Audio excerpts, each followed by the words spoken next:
నిన్న నేడు రేపు ఏకరీతిగా ఉన్న దేవా, మారనటువంటి దేవా, చాకలి చేతిలో సబ్బవంటి దేవా స్తోత్రములు, దయారసము కలిగిన దేవా స్తోత్రములు. ప్రభా, మీరు నమ్మదగిన దేవుడు, మేము నమ్మదగిన వారు అయినప్పటికీ మమ్మల్ని ప్రేమిస్తున్నావు, ఆదరిస్తున్నావు, కనికరిస్తున్నావు, కాపాడుతూ ఉన్నావు. మమ్మల్ని మహిమ నుంచి అధిక మహిమలోనికి నడిపిస్తున్నావు. మీ పరిశుద్ధత నాయన, మీ కృప, మీ కనికర ప్రభావాలు మా కుటుంబం మీద, యూట్యూబ్ ఫేస్బుక్లో చూస్తున్న ప్రతి ఒక్కరి మీద దయచేయమని వేడుకుంటున్నాను. దీవించి ఆస్వాదించమని, ఇదిగో ఇప్పుడు ఆరాధన ఆది నుంచి అంతం వరకు నడిపించమని, నేను కనబడకూడదు, నేను మాట్లాడకూడదు, మీరు కనబడి మీరు మాట్లాడమని వేడుకుంటున్నాను తండ్రి. ఆమేన్, ఆమేన్. ఒక కీర్తన పాడుకుందాం. సర్వాధికారివి సర్వజ్ఞుడవు, సంపూర్ణ సత్య స్వరూపివి నీవు. సర్వాధికారివి సర్వజ్ఞుడవు, సంపూర్ణ సత్య స్వరూపివి నీవు. దివిలోనున్న ఆనందమును ధరణిలో నేను అనుభవింప, మహిమాత్మతో నన్ను నింపితివా, మహిమాత్మతో నన్ను నింపితివా. అతి సుందరుడా నా స్తుతి సదయుడా, కోటి సూర్యకాంతులైన నీతో సమమగునా.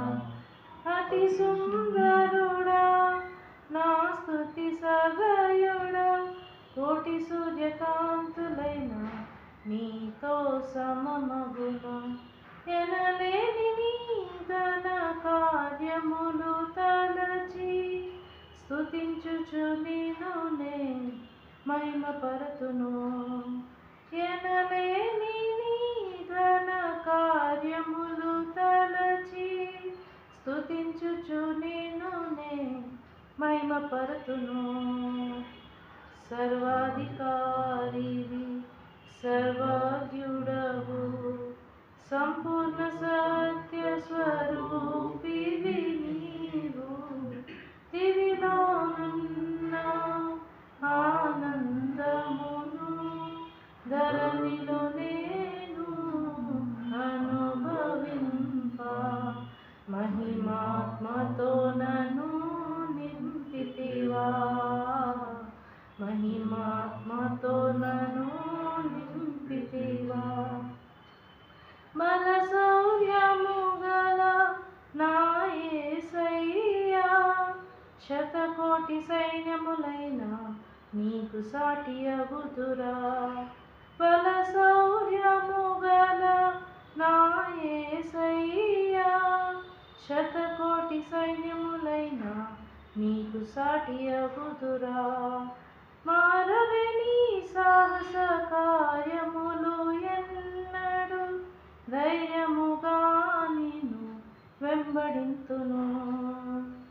మారవే నీ సాహస కార్యములు ఎన్నడు, ధైర్యముగా నిన్ను వెంబడింతును. సర్వాధికారివి సర్వజ్ఞుడవు, సంపూర్ణ సత్య స్వరూపివి నీవు. దివిలోనున్న ఆనందమును ధరణిలో నేను అనుభవింప, మహిమాత్మతో నన్ను నింపితివా, మహిమాత్మతో నన్ను నింపితివా. సర్వజగద్రక్షకుడా లోకరాజ్యపాలక, భూరాజులెవరినైనా నీతో పోల్చగలనా. సర్వజగద్రక్షకుడా లోకరాజ్యపాలక, భూరాజులెవరినైనా నీతో పోల్చగలనా. బలమైన నీ రాజ్య స్థాపనకై నిలిచి నిలిచి నిరీక్షణతో నేను సాగిపోతును. బలమైన నీ రాజ్య స్థాపనకై నిలిచి నిరీక్షణతో నేను సాగిపోతును. సర్వాధికారివి సర్వాధికుడవు సంపూర్ణ సత్య స్వరూపివి నీవు. దివిలోనున్న ఆనందమును ధరణిలో నేను అనుభవింప మహిమాత్మతో నన్ను నింపితివా. మహిమాత్మతో నన్ను నింపితివా. హల్లెలూయా, హల్లెలూయా, హల్లెలూయా. అందరూ క్లాస్ కొట్టండి. హల్లెలూయా, అందరూ క్లాస్ కొట్టండి. హల్లెలూయా, అందరూ అందరూ హల్లెలూయా. దేవుడి నామానికి మహిమ. సర్వాధికారి సర్వేశ్వరుడు సకల సకల జీవరాశులకు సకల ప్రాణులకు ఆధారము ఆ యేసుక్రీస్తు ప్రభువు వారే. హల్లెలూయా. సకల రాజ్యములకు సర్వ శరీరులకు ఆయనే ప్రదాత, ప్రాణదాత, జీవన ప్రదాత. ఆయనకి వందనములు స్తోత్రములు చెల్లించుట ఎంతో శ్రేయస్కరము. హల్లెలూయా. దేవానికి వందనములు ఆయన, నీకు వందనములు. నా కుమార్తెను అమెరికా నుంచి తీసుకొని వచ్చినందుకు నీకు కృతజ్ఞతాస్తుతులు చెల్లిస్తున్నాను. హల్లెలూయా. క్షేమముగా తెచ్చినందుకు వందనములు. మళ్ళా తిరుగు ప్రయాణము మీ పాదముల దగ్గర పెడుతున్నాను తండ్రి. స్తోత్రములు. హల్లెలూయా, హల్లెలూయా, హల్లెలూయా. దేవుడికి మహిమ కలుగును గాక. మరి నిన్న రాత్రి మనం కొన్ని ప్రార్థన మరి చెట్టు నీ పోలి ఉంది మానవ జీవితము. చెట్టు ఏ విధముగా జీవిస్తుందో ఆ విధముగా మానవుడు క్రైస్తవ జీవితము కూడా అట్లా జీవించాలని దేవుడు కోరుకుంటున్నట్లుగా తన బోధనలు బైబిల్లో రాయబడి ఉన్నాయి, లేఖనాలు రాయబడి ఉన్నాయి. అందుకే ఆదికాండము 2వ అధ్యాయము 9వ వచనము మనము చూసినట్లుగా అయితే ఏముంటుందంటే, ఆదికాండము 2వ అధ్యాయము 9వ వచనము మనము చూసినట్లుగైతే చూడండి. ఆదికాండము 2వ మరియు దేవుడైన యెహోవా చూపునకు రమ్యమైనదియు ఆహారమునకు మంచిదియు అయిన ప్రతి వృక్షము అంటే చెట్టు ఆ తోట మధ్యన జీవవృక్షమును మంచి చెడ్డలు తెలివినిచ్చు వృక్షమును నేల నుండి మొలిపించెను. అంటే మానవుడికి ఏదైనా తోటలో చెట్లు మొలిపించిన తర్వాతే ఆ తరువాత మానవుడిని తయారు చేసి నిర్మించి అక్కడ పెట్టాడు.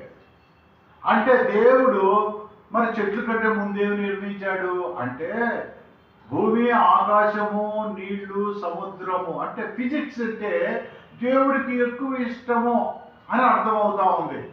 దీన్ని బట్టి ఫస్ట్ ఫిజిక్స్ ఇష్టపడ్డాడు, తర్వాత బాటనీ, జువాలజీ ఇష్టపడ్డాడు, తర్వాత మరి మనిషి జీవ శాస్త్రము ఇష్టపడ్డాడు, తర్వాత 6వ దినమున నరుణ్ణి చేశాడు. కనుక ఈ వృక్షాలను తయారు చేసి చెట్టుని పోలి ఉన్నాడు మానవుడు అని దేవుడు సెలవిస్తా ఉన్నాడు. అందుకే చెట్ల మధ్య ఏదైనా తోటలో దేవుడు మానవుడిని అక్కడ వచ్చటం జరిగింది. అది కాడ 2వ అధ్యాయం 9వ వచనంలో మనకు అదే తెలుస్తా ఉంది. కనుక చెట్టు పైన ఒకడు, చెట్టు కింద ఒకడు, చెట్టు పొదలలో ఒకడు. చెట్టు పైన ఎవరున్నారండి? చెట్టు పైన యేసు ప్రభు. నేను చాలా పొట్టిగా ఉంటాను, యేసు ప్రభుని చూస్తానికి వీళ్ళందరూ పొడుగ్గా ఉన్నారు, నాకు ఇబ్బందిగా ఉంటుంది కానీ ఆ సందు చివర ఒక చెట్టు ఎక్కాడు జక్కయ్య. జక్కయ్య చెట్టు ఎక్కి యేసు ప్రభుని పైనుంచి చూశాడు. కానీ యేసు ప్రభువుకి తెలుసు ఆ చెట్టు కింద సరాసరి ఆయన వచ్చి, జక్కయ్య ఆగి, జక్కయ్య నీ ఇంటికి రక్షణ వచ్చింది, దిగు, జక్కయ్య నీ ఇంటికి రక్షణ వచ్చింది. వెంటనే అల్లాలి, ఇంటికి వెళ్ళాక అంటాడు. నీ ఇంటికి రక్షణ వచ్చిందని. ఎప్పుడు అంటాడు? నీకు నా ఆస్తిలోని ఎంత పెద్ద దేవుడు, గొప్ప దేవుడు లంచాలు తీసుకున్న నా ఇంటికి వచ్చాడేంటి అని జక్కయ్య ఆ సంతోషంలో పరవశం చెందుతాడు. ఈ పరిసయ్యులు, శాస్త్రులు, సద్దుకాయలు వీళ్ళందరూ ఏమనుకుంటారు? ఏంటి ఇతనింటి ఆయన లక్షగుండి ఇంటికి వెళ్తా ఉన్నాడు అని అనుకుంటారు.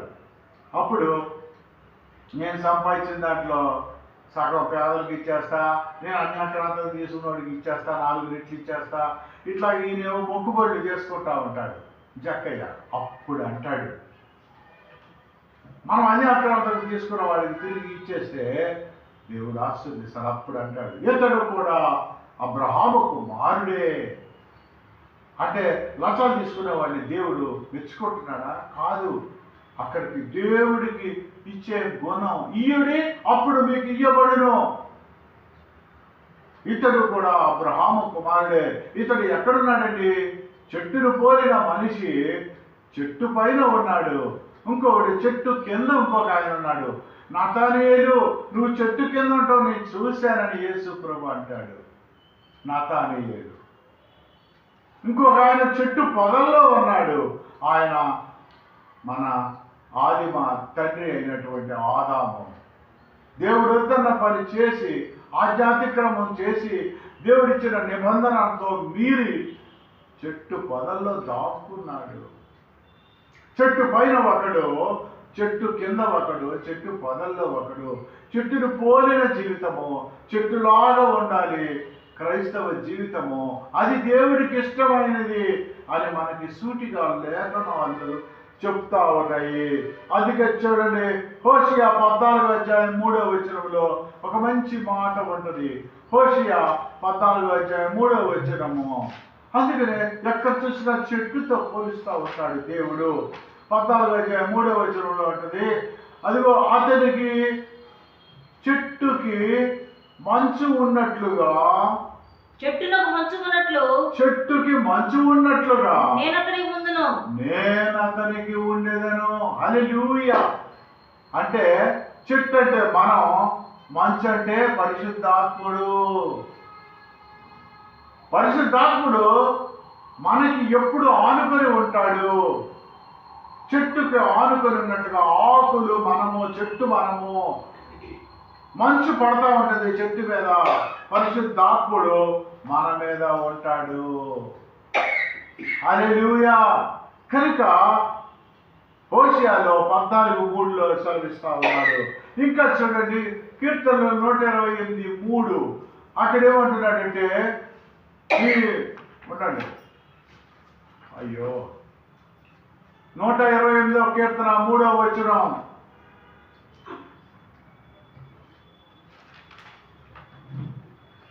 నీ లోగిట నీ భార్య ఫలించు ద్రాక్షవల్లి వలె ఉండెను. నీ భోజన బల్ల చుట్టూ నీ పిల్లలు ఒలివ మొక్కల వలె ఉందురు. అంటే అర్థం ఏంటంటే, ఏమంటే దేవుడు పిల్లలని చెట్లుతో పోల్చాడు. దేవుడు పిల్లలను చెట్టుతో పోల్చాడు. మొక్కలన్నా చెట్లన్నా ఒకటే. ఒలీవ మొక్కలతోనే ఎందుకు పోల్చాలండి? ఒలీవ మొక్కకి చావు లేదు. సొలొమోను అడిగితే చెప్పేస్తాడు, ఎందుకంటే ఆ శాస్త్రం రాసింది సొలొమోను గారే. కనుక ఒలీవ చెట్టుకి చావు లేదు. ఒకసారి అంటుకట్టినా లేదా ఒలీవ విత్తనము వేసినా అది చావదు. అందుకే మన పిల్లలు ఎన్నడూ చనిపోరు, వారు చనిపోయినా తిరిగి బ్రతుకుతారు అని రాయబడింది. అందుకనే మనం ప్రతి ఇళ్లలోనే ఆ వాక్యం చూస్తాము. కీర్తన 128:3. నీ భోజన బల్ల చుట్టూ నీ పిల్లలు ఒలివ మొక్కల వలె ఉందురు. అంటే వారు ఎప్పుడు ఎన్నటికీ చనిపోరు. ఒకవేళ చనిపోయినా తిరిగి బ్రతుకుతారు. ఎంత గొప్ప! చెట్టుకి మానవ క్రైస్తవ జీవితానికి ఎలా పోల్చి చెప్పాడో చూడండి. మార్కు సువార్త 8:22 చూడండి. అక్కడ కూడా ఒక ఆయనకి ఒక గుడ్డివాడు ఉంటాడు. బేత్సాయిదా అనే ఒక ఊరిలో యేసు ప్రభు ఒక గుడ్డివాడిని స్వస్థపరుస్తాడు. చదవాలి. అంతలో వారు బెత్సైదాకు వచ్చిరి. యేసుక్రీస్తు ప్రభువు వారు 5 ఊర్లో మరి కపెర్నహూము, గలిలయ, గెన్నేసరతు, బెత్సైదా, ఏమండి ఇంకొక ఊరు ఉంది. మొత్తం 5 ఊర్లలో ఆయన సువార్త ప్రకటించాడు. చాలా ఊర్లలో ప్రకటించాడు, కానీ ముఖ్యమైన పట్టణాలు ఇవే. ఈ 5 ఊర్లలో ఆయన ప్రకటిస్తాడు. ఇక్కడ బెత్సైదాలో ఒక గుడ్డివాడికి కనుదృష్టిని ప్రసాదించాడు. అప్పుడు ఏమవుతుందో చూడండి. అప్పుడు అక్కడి వారు ఆయన వద్దకు వచ్చి ఒక గుడ్డివాడిని తోడుకొని వచ్చి యేసు ప్రభు దగ్గరికి ఒక గుడ్డివాడిని తోడుకొని వచ్చారు. వారిని ముట్టవలని ఆయన్ని వేడుకొనిరి. అతనిని ముట్టవలనని ఆయనను వేడుకొని యేసు ప్రభుని వేడుకున్నారు. ఆయన గుడ్డివాడిని చేయి పట్టుకొని ఎక్కడికి పట్టుకుపోయాడు? ఊరి వెలుపలకు తీసుకెళ్లిపోయాడు. యేసు ప్రభు ఏం చేశాడో చూడండి. వాని కన్నుల మీద ఉమ్ము వేసి యేసు ప్రభు ఉమ్ము తీసి వేశాడు. వాని మీద చేతులుంచి నీకేమైనా కనబడుచున్నదా? హల్లెలూయా. ఫస్ట్ టైం యేసు ప్రభు 2 సార్లు ప్రార్థన చేశాడు. జనరల్ గా మనవాళ్ళు ఏంటంటే 7 వారాలు రా, 21 రోజురా, 7 వారాలు రా, 21 వారం రా, దానియేలులాగా ఈ 7 వారాలు రా, నీకు 7వ వారం ఈ చర్చి నుంచి వెళ్ళేటప్పుడు స్వస్థత వస్తుంది. 7 వారాలు ఉపవాసం, 21 రోజులు ఉపవాస ప్రార్థనలు, 40 రోజులు ఉపవాస ప్రార్థనలు, 3 రోజులు ఉపవాస ప్రార్థనలు ఇలా చెప్తారు. కానీ యేసు ప్రభు ఇన్స్టెంట్ హీలింగ్, రెడీమేడ్ అంతే. ఇలా ముట్టుకున్నాడా కొత్త కళ్ళు రావాల్సిందే. కానీ మొట్టమొదటిసారిగా ఫస్ట్ టైము యేసు ప్రభు 2 సార్లు ముట్టుకుంటాడు. 2వసారి ప్రార్థన చేశాడు. గొప్ప మర్మము దాగి ఉంది దీంట్లో. చదవండి. నీకేమైనా కనబడుతుందా? గుడ్డివాడు వాడు కన్నులెత్తి మనుషులు నాకు కనబడుచున్నారు. వారు చెట్ల వలె నుండి నడుచుచున్నట్లుగా నడుచుచున్నారట. చెట్లులా ఉన్నారట. ఇతను అంటున్నాడు చూసారా, చెట్లులాగా ఉన్నారట. అప్పుడు మళ్ళా యేసు ప్రభు ఏం చేశాడో చూడండి. అంతటా ఆయన మరలా తన చేతులు వాని కన్నుల మీద ఉంచగా యేసు ప్రభు చేతుల గుడ్డివాడి కన్నుల మీద ఉంచాడు. వాడు తేరి చూచి కుదర్చబడి సమస్తమును తేటగా చూడసాగెను. హల్లెలూయా. నాకు సమస్తమును తేటగా చూడసాగెను. సమస్తమును తేటగా చూడసాగెను. మొట్టమొదటి ఏంటంటే యేసు ప్రభు వాక్యం చదువుతాము, విశ్వాసం ఉంటది, కానీ పూర్ణ విశ్వాసం ఉండదు. వాక్యం అర్థం కాదు.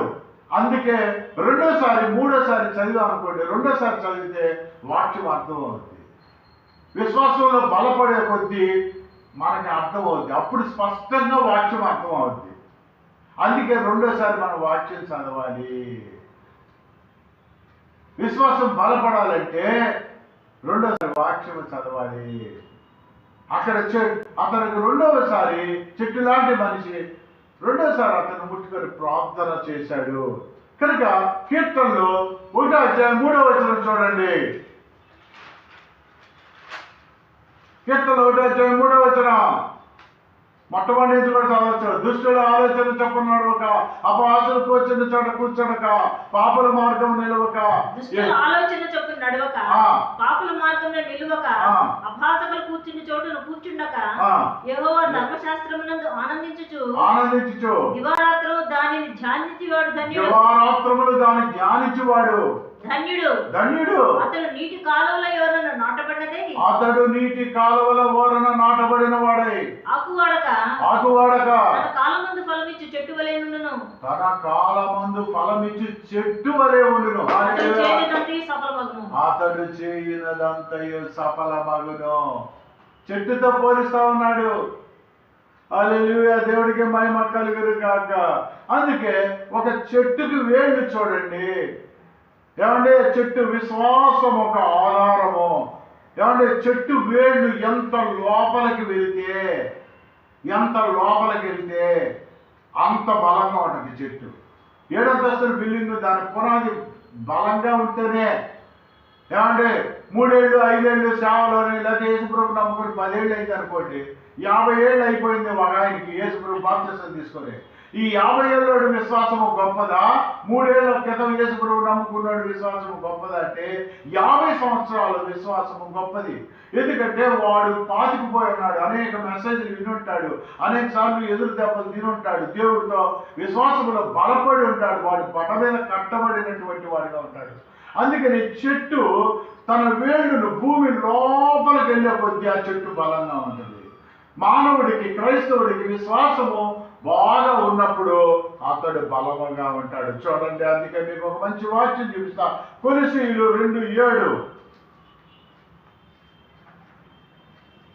వేళ్ళు లోతుగా లేవనుకో చెట్టు పడిపోద్ది. విశ్వాసం సరిగా లేదనుకో అతను నిలబడలేడు. కొలొస్సీయులు 2:7 చూడండి.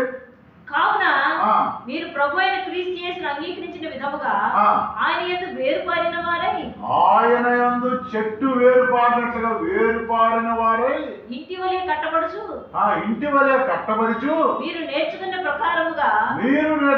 ప్రకారము విశ్వాసమునందు స్థిరపడుచు, ఆ విశ్వాసము యందు స్థిరపడుచు, కృతజ్ఞతాస్తుతులు కృతజ్ఞతాస్తుతులు. విశ్వాసములో బలపడాలంటే నీ వేళ్ళు కిందకి వెళ్ళాలి, నీ విశ్వాసం బాగా బలంగా ఉండాలి.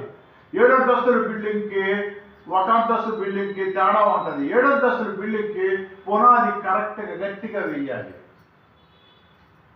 చాలా మంది ఏం చేస్తారు, ఒక 3 సంవత్సరాలు 2 సంవత్సరాలు పని నేర్చుకుంటారు.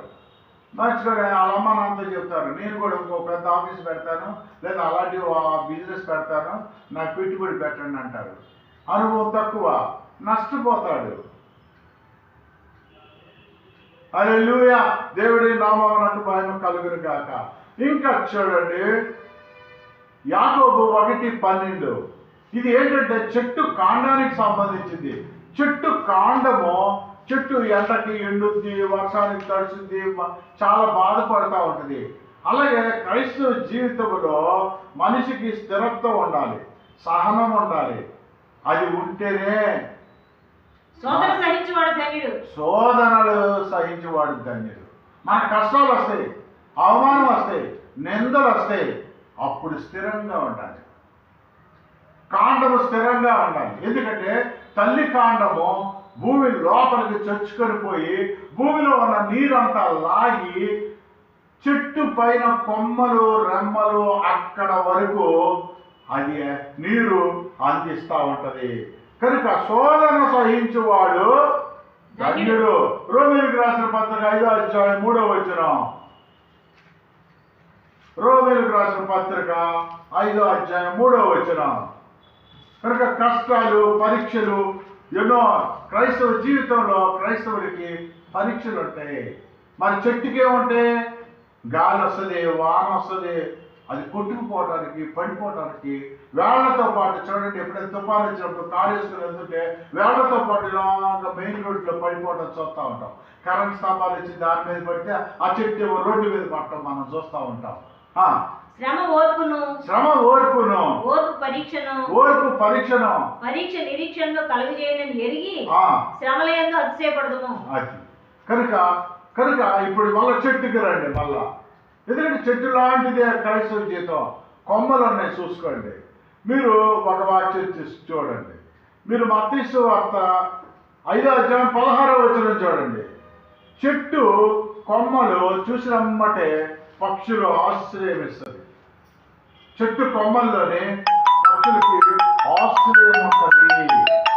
అలాగే మనమైతే అనేక మందికి ప్రేమ, సహవాసము, మనుషులు మీ సత్క్రియలను చూచి పరలోకమందున మీ తండ్రిని మహిమపరచునట్లు వారి ఎదుట మీ వెలుగు ప్రకాశింపనీయుడి. అంటే అర్థం ఏంటంటే చెట్టు ఏం చేస్తుందంటే విస్తారంగా కొమ్మలు గిమ్మలు వచ్చినప్పుడు దాంట్లో పక్షులు గూళ్ళు కట్టుకుంటాయి.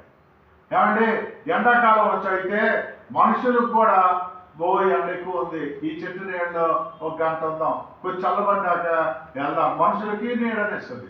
చెట్టు కొమ్మల్లో పక్షులకి గూడుని ఆశ్రయం ఇస్తుంది. అలాగే క్రైస్తవ జీవితానికి మనం ఇతరులకి ఆశ్రయముగా ఉండాలి. వాళ్ళకి ప్రేమ చూపించాలి, మన సహనం చూపించాలి, మనకి శక్తి ఉంటుంది, అధికారం ఉంటుంది. మనకి మనకి లా తెలుసు, మనకు అనేక మంది అధికారులు తెలుసు, మనం చేయగలం, మనం ఏమైనా చేయగలం ఎదుటండి. కానీ మనం ప్రేమ చూపించాలి. మన ఎడల తప్పు చేసిన వాడిని మనం క్షమించి సహనముగా ఉండాలి. ఇదే చెట్టు కొమ్మలకి ఇతరులకి ఆశ్రయముగా మనం ఉండాలి. హల్లెలూయా. ఇంకా చూడండి, చెట్టుకి ఫలాలు ఉంటాయి. ఇదిగో ఇది సీతాఫలకాయ. సీతాఫలకాయ చెట్టు సీతాఫలాన్ని బట్టి ఆ చెట్టుని చూస్తాం. మామిడికాయని చూసి ఎవరే మామిడికాయ చెట్టురా కనుక ములక్కాయ చెట్టు, మామిడికాయ, జామకాయ చెట్టు. ఆ ఫలాన్ని బట్టి ఆ చెట్టుని మనం ఎస్టిమేషన్ చెప్తాం. ఎస్టిమేట్ చేసి ఇది ఈ చెట్టు అంటాం. అట్లాగే మానవుడికి కూడా ఆత్మీయ ఫలాలు ఉంటాయి. క్రైస్తవుడికి ఆత్మీయ ఫలాలు ప్రేమ, సంతోషము, ప్రేమ, సంతోషము. గలతీయులకు రాసిన పత్రిక 5:22 ప్రేమ, ఆత్మ ఫలాలు అంటారు వీటిని. సమాధానము, దీర్ఘశాంతము, దయాళుత్వము, మంచితనము, విశ్వాసము, సాత్వికము, ఆశా నిగ్రహము. ఇవన్నీ కలిపి మరి అర్షడ్ వర్గములు ఇట్లాంటి హోలీ ఫ్రూట్స్ అంటారు. ఎవరైతే ఈ ఫ్రూట్స్ కలిగి ఉంటారో మరి చెట్లకి ఫలాలు ఎలా వస్తున్నాయో మనకి కూడా ఫలాలు వస్తాయి. మనకి కృప వరాలు, ఫలాలు వేరు, వరాలు వేరు. మనకి కృపా వరాలు కూడా ఇస్తాడు. చూడండి, 9 కృపా వరాలు ఒకే మనిషికి ఉండొచ్చు. ఒక చెట్టు బత్తాకాయ చూడండి, నారింజకాయ చూడండి, దానికి 9 తొనలు ఉంటాయి, కానీ కాయ ఒకటే. పరిశుద్ధాత్మ కూడా అక్కడే, దానికి 9 కృపా వరాలు ఉంటాయి. కనుక ఫలాలు క్రైస్తవుడికి మరి గుర్తింపుగా కలిగి ఉంటాయి. ఆ లూకా సువార్త 13:6 లూకాసు వార్త 13:6 మనం చూస్తే ఇంకొద్దిగా మరి ఆత్మీయ ఫలాల గురించి ఇక్కడ మాట్లాడుతా ఉన్నాడు దేవుడు. ఒక మనిషిని ద్రాక్ష తోటలో అంజూరు చెట్టు ఒకటి నాటబడి ఉండెను. అతడు దాని పండ్లు వెతకొచ్చినప్పుడు ఏమీ దొరకలేదు. కనుక అతడు, ఇదిగో 3 ఏళ్ల నుండి నేను ఈ అంజూరు చెట్టు పండ్లు వెతకొచ్చుచున్నాను, కానీ ఏమీ దొరకలేదు. దీనిని నరికివేయము, దీని వల్ల ఈ భూమి ఎలా వ్యర్థమైపోవాలని ద్రాక్ష తోట మాలితో చెప్పాను. అయితే వాడు, అయ్యా, నేను దాని చుట్టూ త్రవ్వి ఎరువు వేయి మట్టుకు ఈ సంవత్సరం కూడా ఉండనేమో, అది ఫలించిన సరే, లేని ఎడల నరికించి వేయని అతనితో చెప్పాను. చూసారా, ఈ చెట్టు ఇది ఫలాలు ఇవ్వట్లేదు. 3 ఏళ్ళ నుంచి దీనికి ఎరువు వేస్తున్నాము, నీళ్లు పోస్తున్నాము, మరి కాపలా కాస్తున్నాము, కానీ ఏమి ఇవ్వట్లేదంటే తోటమాల అంటున్నాడు, ఇంకొక కాపు చూద్దాము, ఫలిస్తుందేమో అని దేవుడు సెలవిస్తా ఉన్నాడు. కనుక మన జీవితంలో కూడా ఈ సంవత్సరం మన దేవుడి యొక్క హోలీ ఫ్రూట్స్ పొందలేకపోతే వచ్చే సంవత్సరం పొందుతామేమో అని దేవుడు, ఇంటి యజమానుడు, సర్వ సృష్టికర్త, సైన్యములకు అధిపతి యెహోవా ఎదురు చూస్తూ ఉంటాడు. వెనునల్లని ప్రజల వైపుకి దినవేళ తన చేతులు చాచి చూస్తూ ఉంటాడు. హల్లెలూయా. ఇంకా చూడండి, ఆకులు ఇర్మియా 17:7 ఆకులు ఏమంటే జీవనానికి సాక్ష్యము కింద ఉంది. క్రైస్తవ జీవనానికి సాక్ష్యము కింద ఉంటుంది. ఆకులు చెట్టు అందాన్ని ఇస్తాయి. మనిషికి చూడండి, పవిత్ర జీవితం కనుక క్రైస్తవుడు కలిగి ఉంటే యెహోవాను నమ్ముకున్నవాడు ధన్యుడు. యెహోవాని నమ్ముకున్నవాడు ధన్యుడు. యెహోవా వానికి ఆశ్రయముగా ఉండును. మనం పవిత్రముగా జీవిస్తే మనకు ఆశ్రయముగా ఉంటాడు. వాడు జలముల యొద్ద నాటబడిన చెట్టు వలె ఉండును. హల్లెలూయా. జలముల వద్ద నాటబడిన చెట్టు వలె ఉంటాడని దేవుడే సెలవిస్తా ఉన్నాడు. దేవుడు సూటిగా, నీళ్లు తాగండి, మీరు నీళ్లు తాగండి, యెహోవా సెలవిస్తా ఉన్నాడు. దేవుడికి మహిమ కలుగును గాక. మనం ఫలమిచ్చే చెట్టుగా ఉండాలి. ఇంకా మనం ఒకవేళ ఫలిస్తే దేవుడికి, యోహాను సువార్త 15:5 చూడండి, మనం ఫలిస్తే దేవుడు ఎలా ఫీల్ అవుతారో చూడండి. ఆయనకి ఏంటి మనం ఫలిస్తే ఆయనకి ఏంటి? యోహాను సువార్త 15:5-8 ఎవడు నా యందు నిలిచి ఉండునో ద్రాక్షవల్లిని నేను. ప్రపంచం మొత్తంలో 100 కోట్ల మందికి సువార్త ప్రకటించిన బిల్లీ గ్రామ్ గారు ఈ అధ్యాయం గురించి చెప్పాడు. ఆది కాండం నుంచి ప్రకటన గ్రంథం వరకు ఉన్న అధ్యాయాలన్నింటిలో గొప్ప అధ్యాయం ఏదంటే యోహాను సువార్త 15వ అధ్యాయం అని బిల్లీ గ్రామ్ గారు చెప్పారు. చూడండి 5వ వచనం. ద్రాక్షవల్లిని నేను, తీగలు మీరు, ఎవడు నా యందు నిలిచిండునో, నేను ఎవరి యందు నిలిచినో వాడు బహుగా ఫలించును. 8 మీరు బహుగా ఫలించడం వలన నా తండ్రి యూట్యూబ్ ఫేస్బుక్ లో చూస్తున్న వారు, మా కుటుంబము బహుగా మనం ఫలిస్తే నా తండ్రి మహిమపరచబడును. మనందరి తండ్రి పరలోకంలో ఉన్నాడు, ఆయన 3వ ఆకాశంలో ఉన్నాడు, ఆయన మహిమపరచబడతాడు. నీ వల్ల నీ తల్లిదండ్రులు మహిమపరచబడతా ఉన్నారా? నువ్వు బాగా చదువుకొని సంతోష సమాధానాలతో ఉంటే నీ తల్లిదండ్రులకి అందరూ హానర్ చేస్తూ ఉంటారు, మహిమపరచబడతా ఉంటారు. అప్పుడు పరలోక తండ్రి మహిమపరచబడతా ఉంటారు. నువ్వు చెట్టు వలె, చెట్టుకున్న లక్షణాలు దేవుడు ఎలా పోల్చాడో ఇప్పటి వరకు మనం చూసాము. ఆ మహాదేవుడు, ఆ గొప్ప దేవుడు. హల్లెలూయా. చాలా మంది క్రైస్తవులు నాతో అన్నారు, నేను యేసు ప్రభువుని నమ్ముకున్నాను, నువ్వు యేసు ప్రభువుని నమ్ముకున్నావు, అదిగో మరి నువ్వేమో డబ్బు సంపాదించలేదు, మరి నేను ప్రభువు నమ్ముకున్నా, నువ్వు ప్రభువు నమ్ముకున్నావు, 30 ఏళ్ళు అయింది నువ్వు నేను ఇద్దరు నమ్ముకొని, కానీ నేను 500 కోట్లు సంపాదించాను, నువ్వు సంపాదించలేదు ఏంటని నన్ను అడిగాడు ఒక ఆయన. అప్పుడు నేను చెప్పాను ఆయనకి, ఒకరి కలిమి విస్తరించుట వారి జీవమునకు మూలము కాదు. ఒకరి కలిమి విస్తరించుట వారి జీవమునకు మూలము కాదు. అలా అని మన పిల్లలు అనాథలుగా వదిలేస్తారా? మనకి ఇల్లు వాకిళ్ళు లేకుండా ఉంటుందా? కారు లేకుండా ఉంటుందా? గౌరవం లేకుండా ఉంటుందా? మనకు అధికారం లేకుండా ఉంటుందా? ఆరోగ్యం లేకుండా ఉంటుందా? అన్నీ ఇస్తాడు. నువ్వు ఫలిస్తే ఆయన మహిమపరచబడతాడు. ఇవన్నీ మనం ఇక్కడ వదిలేయాల్సిందే. ఒకరి కలిమి విస్తరించుట వారి జీవమునకు మూలము కాదు. అన్యాక్రాంతముగా సంపాదించద్దు, దేవుడికి మహిమకరముగా సంపాదించాలి. అప్పుడు మనము దేవుడు కోరుకున్న చెట్టు వలె ఉంటాము, ఒలివ మొక్కల వలె ఉంటాము మన పిల్లలతో సైతం. దేవుడి వాక్యమును దీవించును గాక. మహోన్నతుడా, సర్వోన్నతుడా, నా ప్రాణప్రియుడా, మీరు సూటిగా మాట్లాడారు మాతో. ఈ ఉదయ కాలమున చెట్టును పోలి క్రైస్తవ జీవితం ఉందని మీరు సెలవిస్తా ఉన్నారు ప్రభా.